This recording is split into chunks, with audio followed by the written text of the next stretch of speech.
First of all, ma'am, hindi sufficient ang ebidensya dito.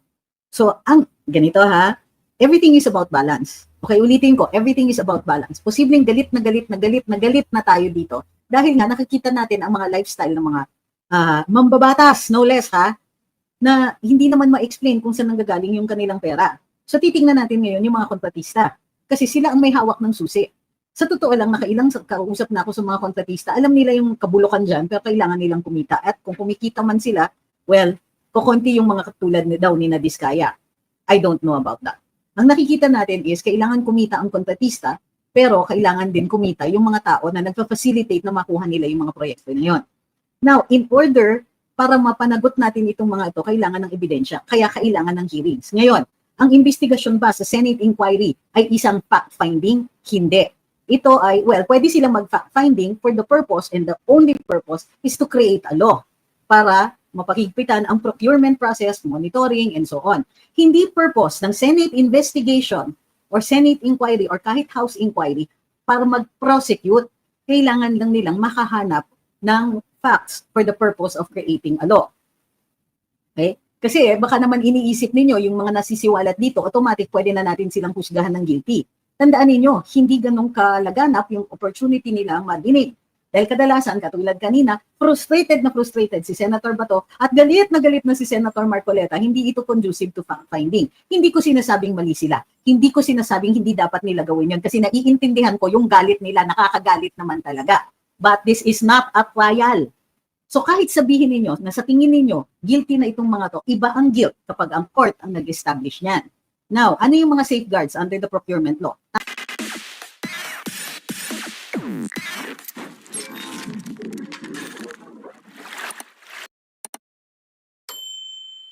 Gayun po man, alam natin na unusual ang volume ng ulan na bumabagsak sa Metro Manila lately at places na traditionally hindi naman talaga binabaha or mabilis ang hupa ang baha like Quezon City ay binabaha na rin.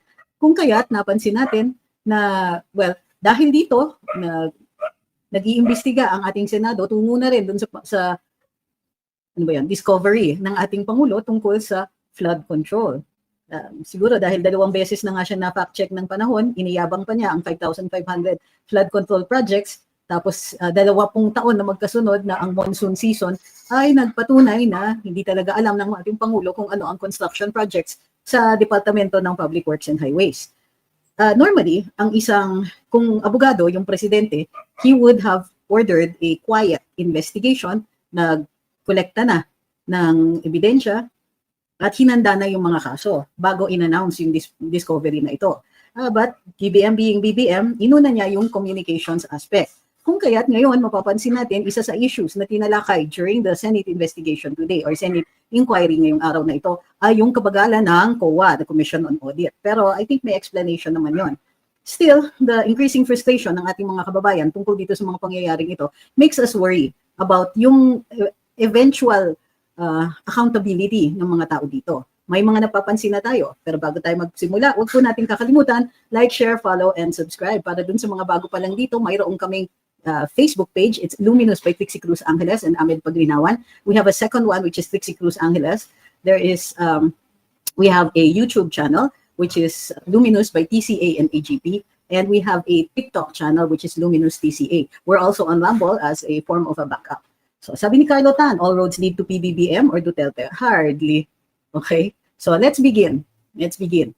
This is the second. Ito na po ang pangalawang hearing o pagdidinig ng Senado. Doon sa dating hearing, bigay muna tayo ng highlights ha. Ang mga nadiskubre ng ating ng komite ay unang-una walang coordination on a national master plan. Inamin ni DPWH Secretary Manuel Bonoan wala naman daw po significant coordination at this point where they started daw off on the wrong foot. Ito yung exact quote niya, we have not had any significant coordination at this point in time there was no coordination at all. We started on the wrong foot, kaya po pala ganito nangyayari. He further stated, no matter how comprehensive this river basin master plan is until and unless you're able to coordinate with that office, we've made reference earlier, this is the River Basin Control Office, walang mangyayari dyan because it should have been an integrated one. So in short, umamin siya. Sabi kasi ni Senator Marcoleta, hinighlight niya ang Executive Order number 510 na nagmamandato sa River Basin Control Office para maggawa ng National Master Plan para sa flood control. Inamin ng DPWH, wala silang coordination dito. Binring up naman ni Senator Joel Villanueva yung walang feasibility studies ang karamihan sa mga proyekto na ine-execute ng DPWH at lalong-lalo na dito sa flood control. Bakit kaya? Sabi ng DPWH Secretary, many of these projects that have been implemented over the years did not have any feasibility study. It's just priority projects that have been included in the, wow, that's more frustrating and that's more depressing. He clarified that while major river basin projects often have feasibility studies, ang mga local na proyekto ay na gumagastos ng mga milyon-milyon, ang kailangan lang para sa kanila ay impact project or impact analysis. Wow. At dito rin sa unang-unang hearing na diskubre yung existence or non-existence ng ghost projects. Tinanong ito ni Senator Jinggoy Estrada kung may investigasyon yan tungo dun sa presidential intervention. Inamin din eventually ni Secretary Bonoan na yes, merong mga ghost projects. Inamin naman ng DBM na wala silang capability na i-verify ang mga proyekto. Sabi ng representante, ang DBM ay nagre-release ng naaayon sa General Appropriations Act. Yun lang. Wala daw silang tao para makacheck kung yung mga projects na pinopropose ng DPWH ay may feasibility or anything like that.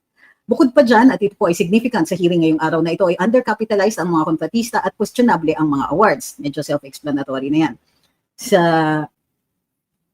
Na ineffective din daw ang monitoring at oversight ng DPWH.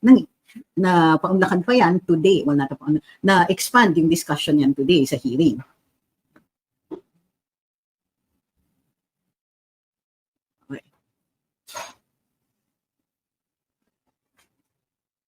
Ang rekomendasyon dun sa last hearing ay magsasapina ng mga kontratista na absent, so maraming dumating ngayon. Ang DPWH naman ay mag-iimbestiga at mag-cooperate with the Senate Blue Ribbon Committee.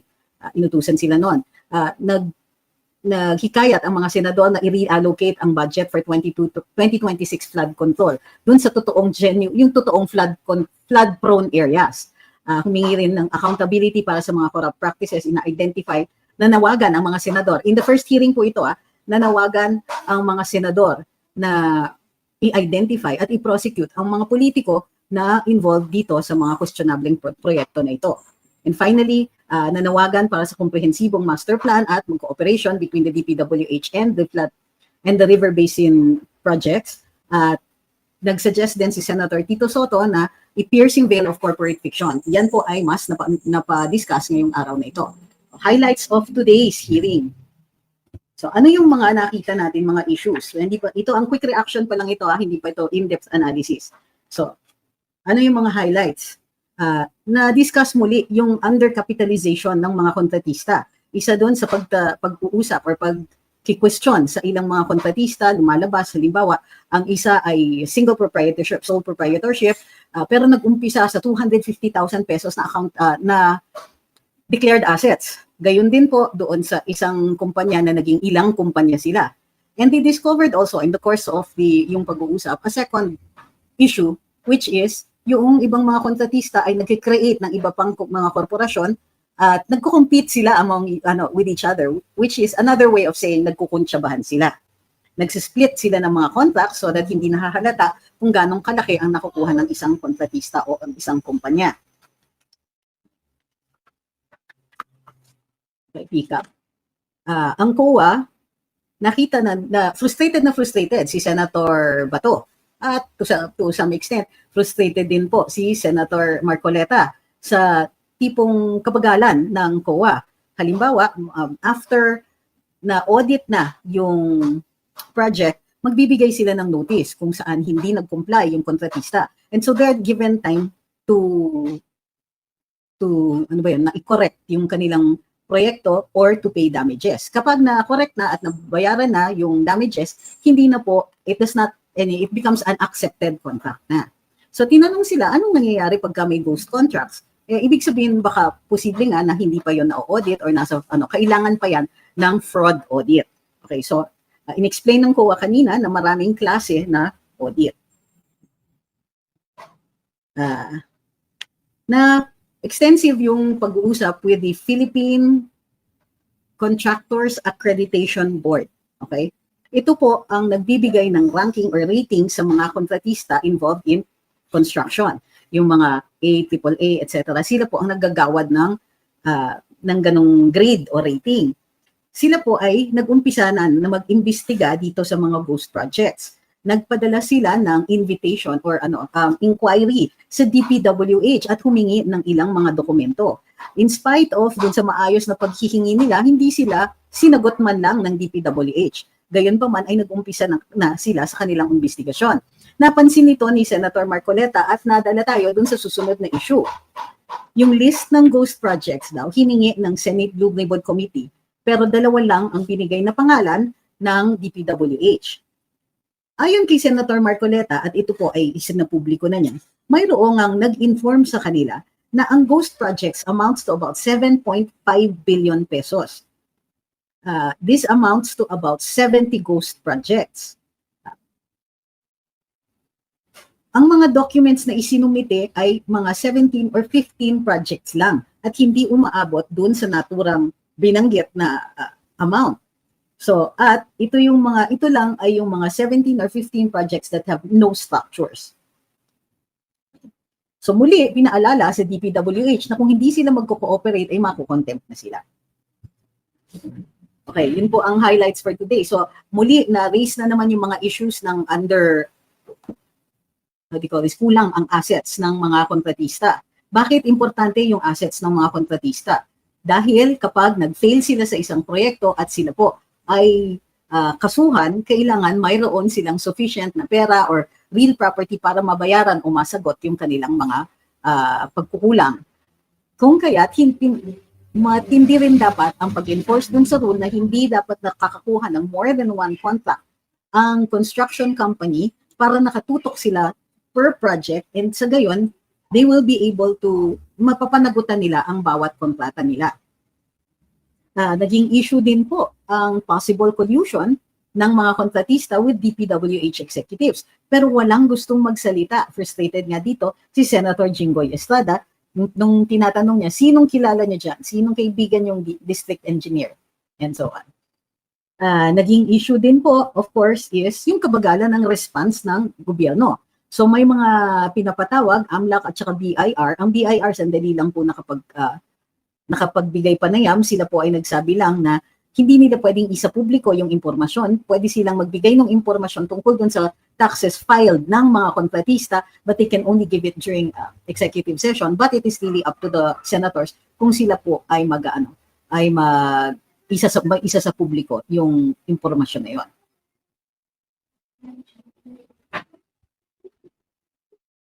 Okay. Alright, dito naman tayo sa inyong mga katanungan. Sabi ni Tanya, di ba bonded ang mga projects? Should the contractor fail to deliver, ang bonding company ang tatapos ng project? Ma'am, of course not. That's not what a bonding company is supposed to do. The bonding company will pay kapag hindi nila natapos, para siyang insurance. So, hindi nila tatapusin. I-assess kung magkano yung damage, and the damage will be in the amount that was not done. Kung merong pagkukulang, kailangan i-monetize yun, tapos yun ang babayaran ng bond within the limits of the bond agreement. Bakit di tinanong si Senator Bunoan kanina, exempted na ba siya dahil nag-resign? Actually, hindi siya exempt. Pinagbibigyan lang siya ng mga kongresista, ng mga senador.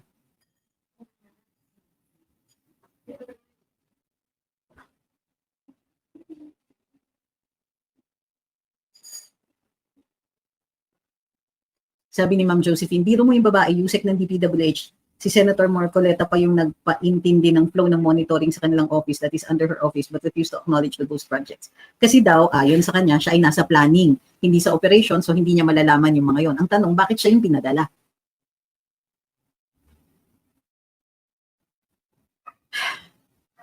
Sa ganitong sobra, sabi ni Bing, na umaapaw ang nangangamoy imbornal na ang system so kalakaran sa ating gobyerno, wala po bang sapat na batas para sila mangimi o gumawa ng mga ganitong pambababoy sa bawat budget sa mga proyekto na ang mga sponsor ay mga magagaling natin distinguished gentlemen?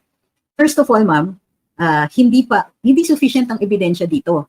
So, ganito everything is about balance. Okay, ulitin ko, everything is about balance. Posibleng galit na tayo dito dahil nga nakikita natin ang mga lifestyle ng mga mambabatas, no less na hindi naman ma-explain kung saan nanggagaling yung kanilang pera. So titingnan natin ngayon yung mga kontratista kasi sila ang may hawak ng susi. Sa totoo lang, nakailang kausap na ako sa mga kontratista, alam nila yung kabulukan dyan, pero kailangan nilang kumita. At kung kumikita man sila, well, kukunti yung mga katulad daw ni na Diskaya. I don't know about that. Ang nakikita natin is, kailangan kumita ang kontratista, pero kailangan din kumita yung mga tao na nagpa-facilitate na makuha nila yung mga proyekto na yun. Now, in order para mapanagot natin itong mga ito, kailangan ng ebidensya. Kaya kailangan ng hearings. Ngayon, ang investigasyon ba sa Senate inquiry ay isang fact-finding? Hindi. Ito ay, well, pwede silang mag-fact-finding for the purpose, and the only purpose is to create a law para mapakigpitan ang procurement process, monitoring, and so on. Hindi purpose ng Senate investigation or Senate inquiry or kahit House inquiry para mag-prosecute. Kailangan lang nilang makahanap ng facts for the purpose of creating a law. Okay? Kasi baka naman iniisip ninyo yung mga nasisiwalat dito, automatic pwede na natin silang husgahan ng guilty. Tandaan ninyo, hindi ganun kalaganap yung opportunity nilang madinig. Dahil kadalasan, katulad kanina, frustrated na frustrated si Senator Bato at galit na si Senator Marcoleta, hindi ito conducive to fact-finding. Hindi ko sinasabing mali sila. Hindi ko sinasabing hindi dapat nila gawin yun kasi naiintindihan ko yung galit nila, nakakagalit naman talaga. But this is not a trial.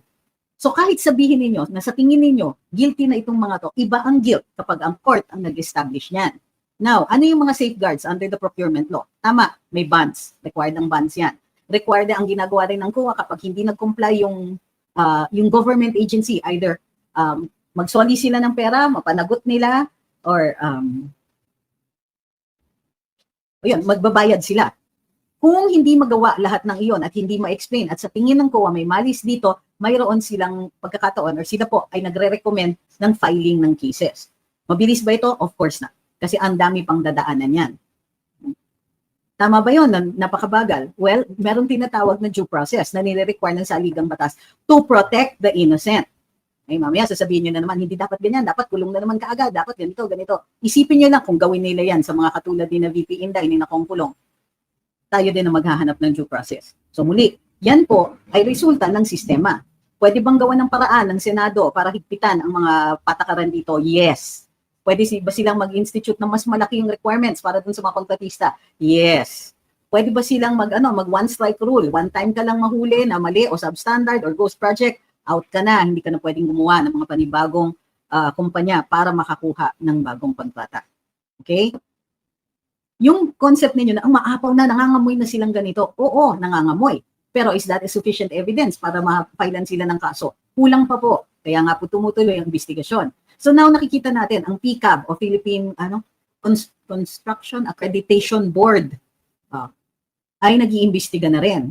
Ewan ko bakit si Presidente Marcos hindi pa naggagawa ng gumawa na yata siya ng task force pero hanggang ngayon di pa yata nag-umpisa.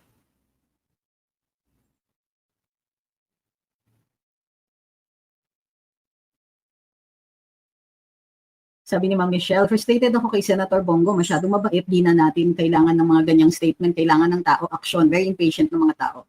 Gets ko kasi masyadong motherhood pa rin. Sabi ni June, nakakainit panoorin, ang daming nagugutom at binabaha, pero easy lang sa mga taong mangulimbat ng pera sa kaban ng bayan. Totoo yan. Totoo yan, nakakainis. Tapos yung papakita pa nila sa atin, di ba? Pamumukha pa sa atin na, uy, sila may pera, tayo wala. Ganun ba? Ang hindi pa nga nadi-discuss nitong last hearing na ito, yung mga geotagging. Bakit ang tagal? Bakit hindi ninyo masabi in real time kung ano na ang estado ng mga proyektong ito? Bakit hindi ninyo masabi in real time kung may ghost projects? Bakit ang tagal? Ilang linggo since the last Senate hearing. Hanggang ngayon, hindi pa rin kompleto yung listahan na binigay ng DPWH. And yes, agree ako. Bakit ang bait-bait nila kay Sec Bonoan? Sure, nag-resign na siya. But that doesn't mean hindi siya accountable. And hello, all of this happened during his watch.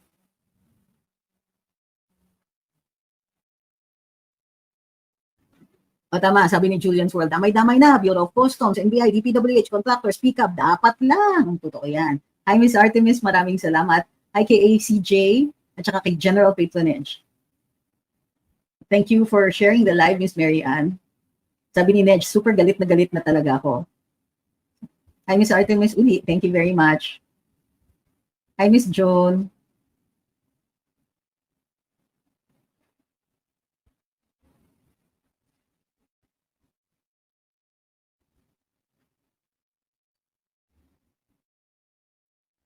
Sabi ni Larry, dapat magka-death penalty for corrupt officials para matakot. Life imprisonment, dati hindi rin sila ewan ko para sa akin, feeling ko hindi sila natinag. Mas masakit sa kanila, dapat naaagaw yung pera. Tama, sabi ni Miss Joan, ang tagal na ni Bunoan sa DPWH since GMA time pa, hindi pa niya alam ang SOP ng department. Good one, ma'am.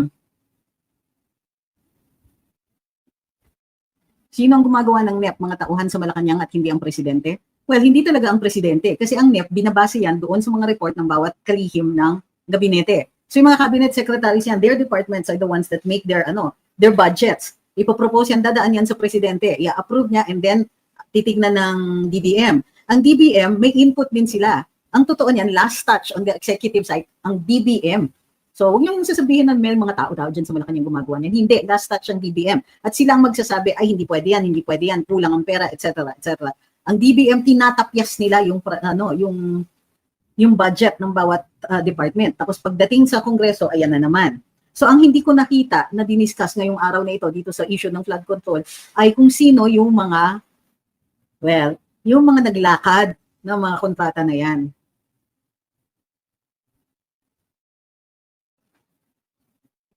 Pwede bang kunin ng mga gamit, attachment, if meron silang mapatunayang anomalya sa mga project nila para mapagawa ngayon sa kontrata nilang lugar?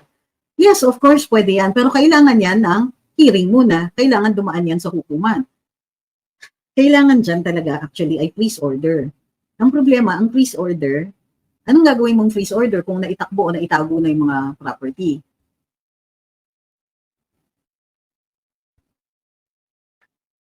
Correct. Sabi ni Raymond, as much as I want to trust the system, I think the country is due for a hard reset.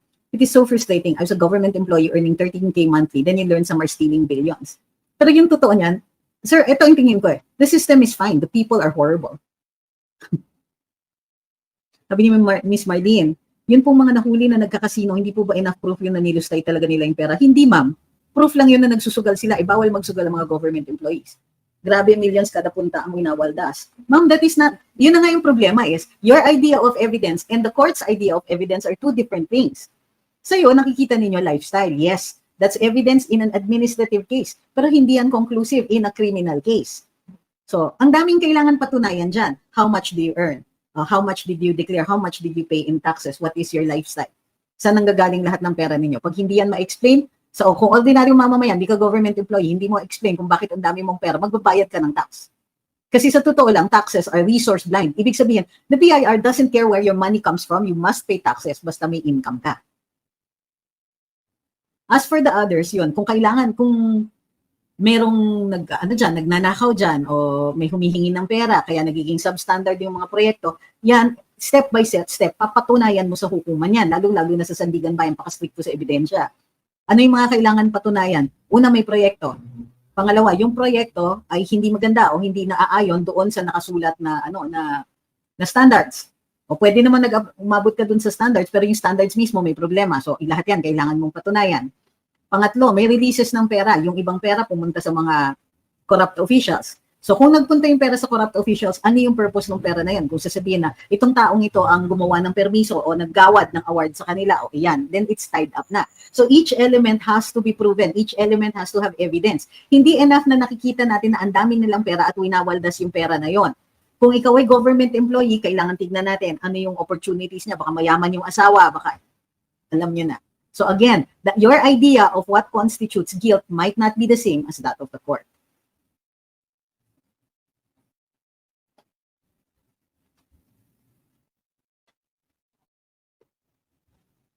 Sabi ni Abusado, nakakapagtaka rin na bakit pati si Senator Marcoleta ay mabait kay Bunoan.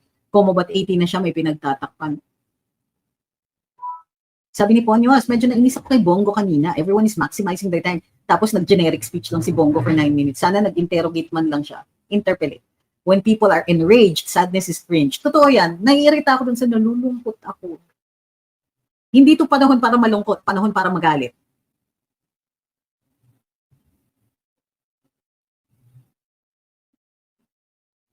Sabi ni Perlito, kalakaran ng karamihan dyan sa government transactions may cash advance na sa mga suppliers and contractors. So, kasi kung nakatanggap sila tapos wala pa rin silang ginawa, mahahabol sila niyan. You just need to, ang tanong nga is bakit ang bagal? Bakit ang tagal? Sabi ni Cutie, salamat kay BBM, nakaalis na ng bansa ang Co-Brothers at Dong and Family. Oo, kasi baka imbestigahan yung Gonzales, ano?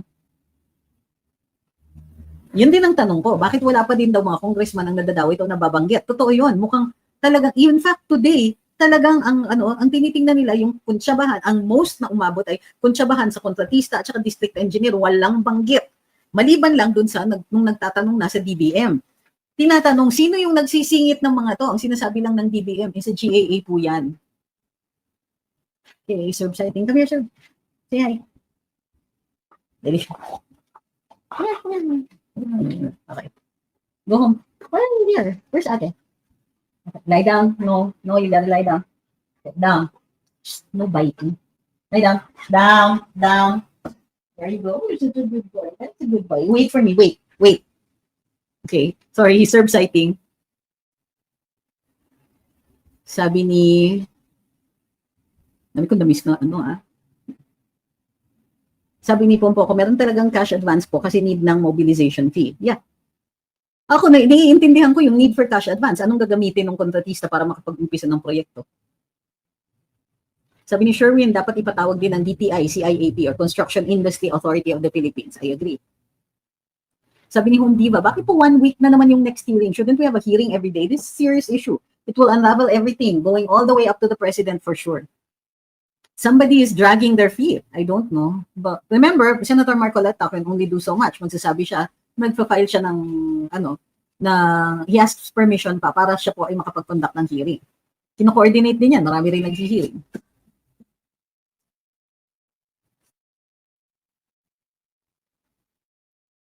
Sabi ni Jack, masaya yung mga kakamping na 2016 nag-start na daw si Diskaya sa DPWH pero hindi nila alam na sa Duterte time na blacklist ang Diskaya Company. Kaya ba sila gumawa ng iba't iba pang companies? Sabi ni Melody, SOP talaga, every 1%, every 1% for every accomplishment sa billing meron si Kong. Ganoon?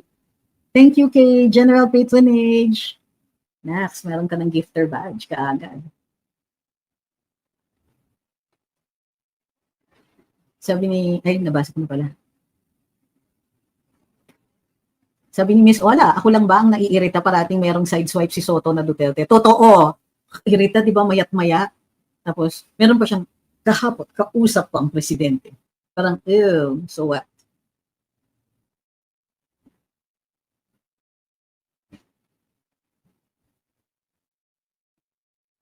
Sabi ni Cathy, masaya kakamping ngayon at nag-post ng Akbayan Party List, pikit mata daw mga DDS nung nalaman sa 2016 daw nagsimula ang flood control scam. O ngayon, patunayan ninyong alam ni PRD yan. Sige nga. Ito ang presidente ninyo, isinoy-noy nga, itignan mo. Huwag niyo sabihin na na walang issues sa sa hindi flood control, walang issues dun sa panahon ni Noynoy. Yung bridge to nowhere nga sa panahon niya yun eh. Meron ba sa inyong umaklas? Wala. Gusto niyo ng whataboutism? O sige, game. Ang dami sa panahon ni Noynoy. Game. Yung binaklas-baklas nila yung MRT, LRT contracts. Aber nga. Sabi ni Michael, any chance for extradition for those found guilty? Paano ma-find guilty? Wala sila dito. You cannot be found guilty tapos saka ka mag-extradite. Extradition, ang purpose niya is to bring them here for trial. So, hindi natin alam. We don't know what the chances are because we don't know kung aabot ang ebidensya sa kanila. As of today, hindi pa napapag-usapan ang participation ng mga mambabatas doon sa mga insertions, hindi pa po napag-usapan yan today.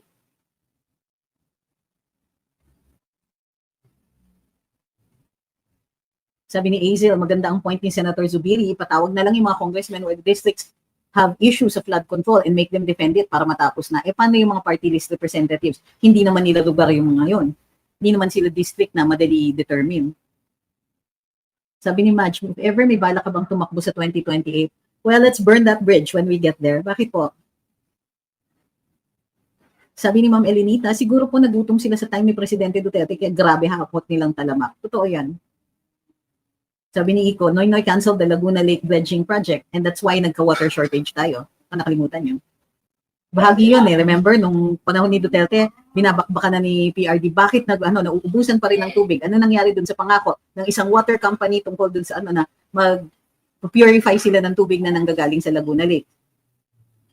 Ang cancellation din ng Laguna Lake Dredging Project, ended up damages were awarded to the dredging company dahil unilaterally tinanggal ni Noynoy, kinancel niya yung proyekto na yun. Yes, totoo yan. Not just sa baha, pati dun sa pag-imbak ng tubig. Isa pa palang issue yon, yung website ng PCMA. Hinahanap nila kanina, biglang nawala. Hindi DSWD, DPWH. Sabi si Undersecretary, andun sir, eh hindi, wala siya doon. Biglang nawala. Lacson said, 2023 to 2025 budget for flood control ballooned and totaled more than 1 trillion. Revenge nakaw. And by the way, kung tuwang-tuwa itong mga dilaw na itong mga flood control projects ay nag-umpisa noong 2016, pakisabi nga sa kanila, ipatunayan nila na yung mga proyekto na ginawa noong panahon na yon ay nagdulot ng baha, katulad ng nangyayari ngayon. Di ba?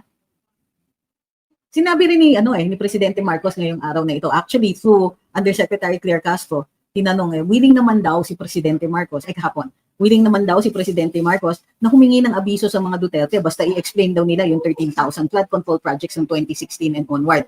Talaga? Ba't hindi na lang nila ipatawag yung mga opisyales ng panahon na yon? Gusto nila ang mga Duterte mag-provide pa ng ebidensya? Ganun ba? Ang sinasabi ni Presidente Marcos to Undersecretary Claire Castro, may 13,000 flood control projects, pero hindi niya sinasabi na itong mga flood control projects ay ghost, substandard, o hindi nakakatulong dun sa baha. That is his burden to prove. Itong mga to. Pero ayan, sa sinabi ni Senator Lacson, 2023 to 2025, yung pinakamalalaking budget para sa flood control. Tapos i-bring up nila yung mga Duterte. Asan yung may nagreklamo ba dun sa flood control projects ng Davao City?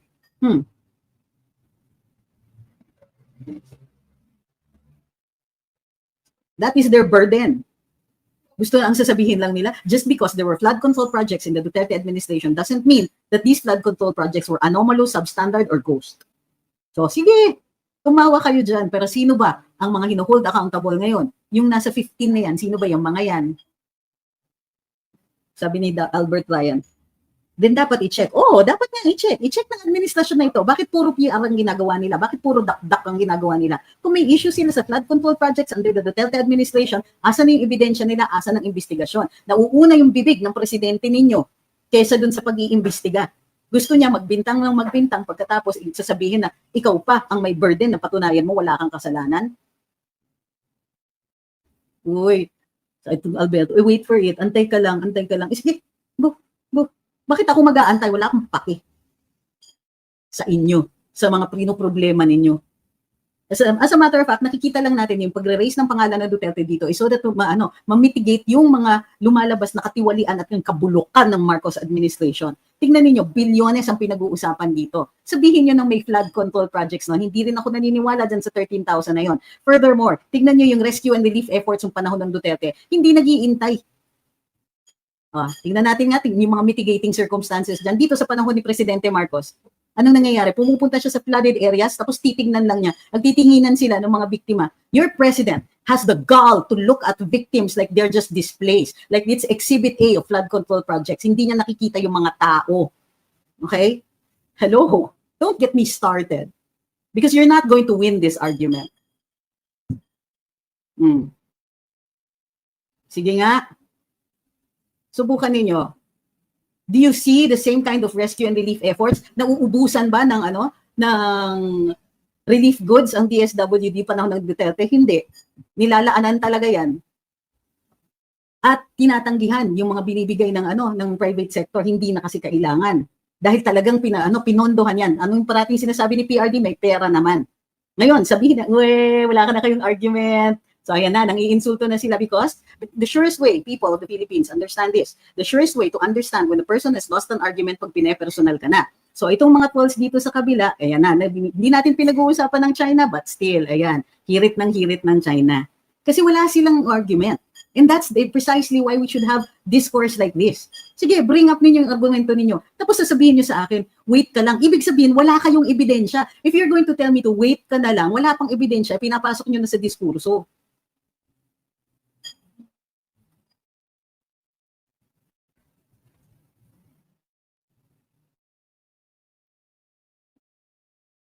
Okay. And I am not mad because you have not seen me in court. And you can't tell me, and you cannot convince people na galit ako. Kasi hindi ito galit, ito yung gigil ko. And yes, but what the hell? Of course, galit ako. Galit ako kasi imbis na ayusin ng Presidente Marcos ang mga problema dito sa flooding, ginagawa lang niya ng paraan para may pagdiskitahan na naman ng mga Duterte. And why? Because the only way he can look good is for somebody to look worse. Yun lang. Hindi niya maiangat ang pangalan niya, hindi niya maiangat ang gobyerno niya, hindi niya maiangat ang administrasyong Marcos. Wala siyang maipakita na naitulong niya sa taong bayan. Ito, anong ginagawa niya? Ha? Anong ginagawa niya? Naghahanap siya ng may problema sa gobyerno. Unfortunately, gobyerno niya ang may problema at natamaan siya nung sinabi, hello, nakalimutan natin ni Presidente Marcos na siya yung presidente at kanya ang DPWH. Oh, sige nga. This is the president of the DPWH that has admitted that there are ghost projects. That is evidence enough. That is an indictment of this administration. Evidence that this president has failed. And so what does he do? Ay, actually, noong 2016, may mga ghost projects din. Really? Itong ang administrasyon mo, hindi mo maimbestigahan, hindi mo nagawa ng paraan na i-safeguard ninyo yung pera na ninakaw, hindi nyo nagawa ng paraan para hindi magsitakbuhan yung mga mambabatas na kasabwat dito. Naghahanap ka ng ibang tao na may kasalanan. Good grief. Lalo lang nahalata yung kasalanan mo.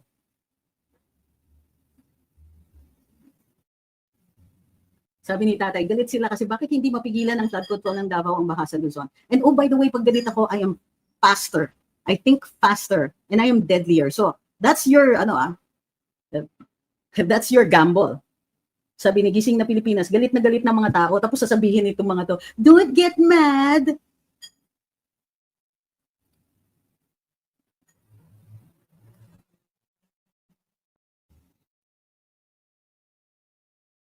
Sabi ni Dolce Vita, nakakaduwa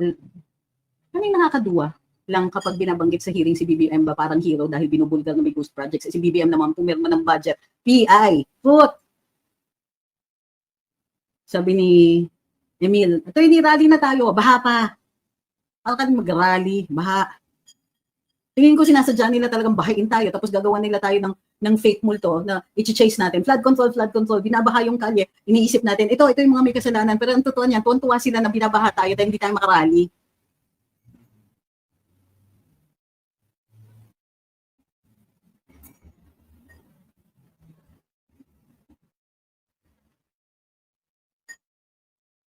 Sabi ni Arsenio, first-hand experience when the MRT was derailed. I'm one of the survivors. Parang walang nakulong. Ma'am, streaming is breaking ang audio. Smells like sabotage.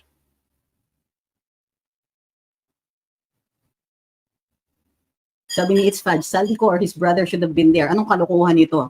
Ayan na. Dami na rin nakakahalata. Ito yung pinakatumataginting dito sa hearing na ito, sa mga inquiries na ganito. Nasaan yung mga pagbubulgar ng mga pangalan man lang kung wala sila doon? Nasaan yung mga government officials who are involved? Oo, interesado tayo to some extent dito sa mga kontratista, but that's just one cog in the machine.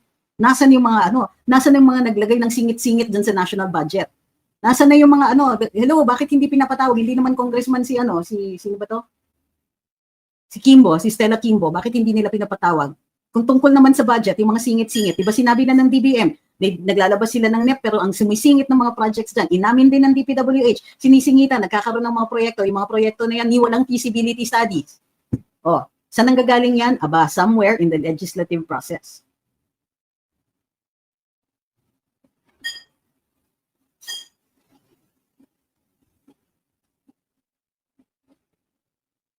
Sabi ni Ricky, puro pagalingan lang sa pag-comment ang audience mo dito pero hindi naman dumadalo sa rally.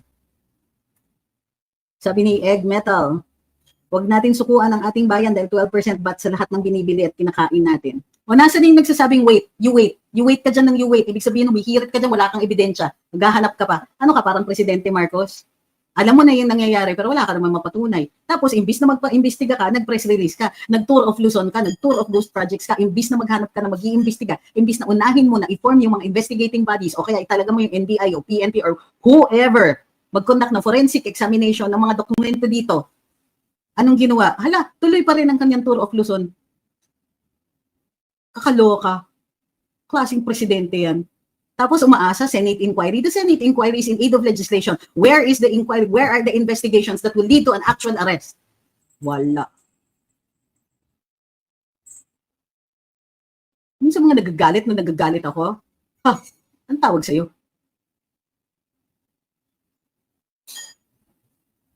Sabi ni Eric, kapag hindi humupa ang baha, hiramin muna natin ang Sierra Madre na barko galing sa WPS para madaming tayo. Sabi ni Roy, last year pa lang dapat nung pinagmalaki niya yung flood control projects na tapos bumaha. Dapat yun pa lang, correct. Nagpa-imbestiga na siya sa bagay, busy siya sa pagsira sa mga Duterte. Correct. Hi kay Eric, sabi ni Eric, tama lang magalit kayo. Bakit, di ba? How dare you say na wag akong magalit? Kapal ng mukha niyo. Sabi ni Ma'am Christine, there were no flood control issues in PR this time. We know because if there was, the Yellow Pinks would have been shouting to high heavens about it since Jesus was born. But no, so-called EJK lang na wala pang evidence. Boxfoot said, ghost flood control, pinondohan pero di ginawa. Ghost congressman, hindi binoto pero nanalo. Good one, good one. Sabi ni Bing BL, galit na tayong lahat. Sabi ni Joanne Green, sa kabila ng investigasyon ng Blue Ribbon, bakit humihirit pa sila ng independent body, doble gastos? Hindi pwede, sir. Tama yung independent body, pasensya na po, ha? Pero talagang kailangan, hindi independent body, yung executive talaga.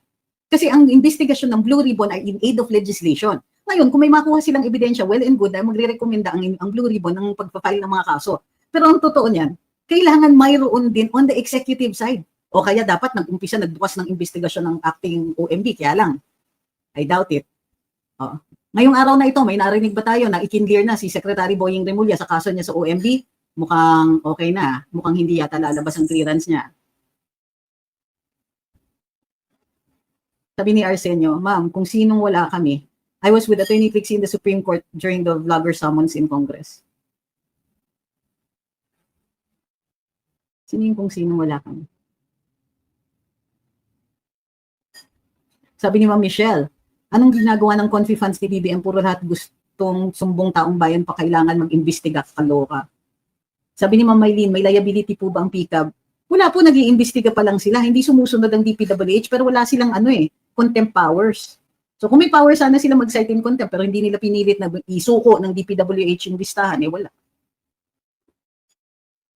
Jolog says, ano po ba ang divestment? May liability pa rin ba ang dating may-ari ng business or company sakaling may anomalya? Common practice daw ito, ani ni Karen Davila sa interview with the congressman. Ang divestment. Okay. Ang divestment kasi, ibig sabihin yan, kapag naging government official ka, kunwari, na-appoint ka, kalihim ka, o kaya nanalo ka, kongresista ka, hindi ka na pwedeng maging bahagi ng isang negosyo. O ikikwit mo na yung mga dati mong trabaho, kailangan nakatutok ka lang doon sa trabaho mo at hindi kasi baka you might be put into a position na mag-decide o may mga kailangan kang issue na permit, may gawin kang batas and so on. This is to prevent a conflict of interest. Kung hindi tunay na nag-divest yung kongresista at napatunayan na may mga kongresista or any government employee or official at napatunayan na kasabwat siya doon sa pag-award ng mga kontrata, makakasuhan pa rin yun. Criminal case din po yun. Sabi ni Jeff, up to na wala pang investigative body na organized para dyan, considering galit na galit siya. If I were him, kinabukasan, I would have assigned someone to start na agad. For sure, meron pa yung pinuprotektahan. Ginagawa pa nga niyang circus meron pang yung sinasabi na bahagi daw si Benji Magalong dun sa magiging bahagi dun sa task force and so on. Kung sino pa ang iniisip nila. Siyempre, namimili sila dun sa mga sikat-sikat, ganyan. Para may pogi points ang presidente. Pero yun yung punto ko. Ang iniisip ng presidente dito, yung political capital niya, yung political pogi points niya. Sir, masyado kayong nakikinig sa comms ninyo. Pwede ba? Be a leader. Andyan ang NBI, andyan ang PNP. May mga forensic accountants yung mga yan. Kumuha kayo ng ganun para maghanap at mag-imbestiga using documents, and documents will always stand up in court. Anong ginagawa ninyo? Nagpapakit kayo, you're milking this, gustong-gusto ninyo, yung, ngayon, lahat ng tao, they're talking about flood control, at tuwan-tuwa si Presidente na it's all about him. Akala niya it's all about him. So, habang nagpapakit ang Presidente, patagal ng patagal ang investigasyon on the part of the executive. Ay, nako.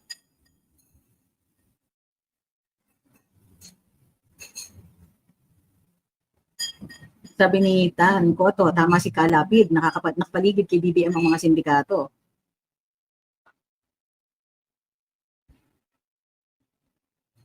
Yung oras, si Sir Rafi? Oo nga Sabi ni Jovan, mag-tour na lang, ayaw niya gumawa ng investigating team, baka ang lumabas ang presidente ang may sala, kaya tour na lang at ngaw-ngaw para safe siya. Sabi ni Eric Gershaw, itong gobyernong itong pinakamaraming kaso sa Supreme Court. In 3 years,